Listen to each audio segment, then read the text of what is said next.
নমস্কার। অভিমান যতীন্দ্রমোহন বাগচি।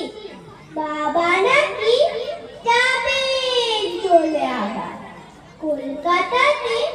কি আছে মা বাবার, সেখানে যান কেন? লুকিয়ে থাকবো এমনি খাটের তলে।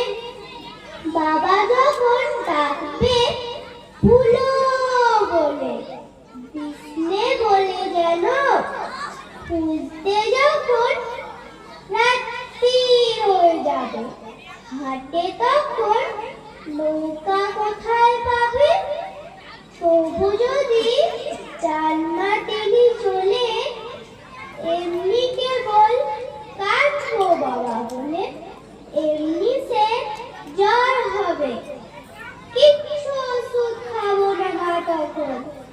বাবা ফিরে ডাকবে এসে যখন, উঠবো আমি তবে। আমায় কেন জানলা নিয়ে সাথে, শুনবো কথা, কান্দো না হারাতে। নমস্কার।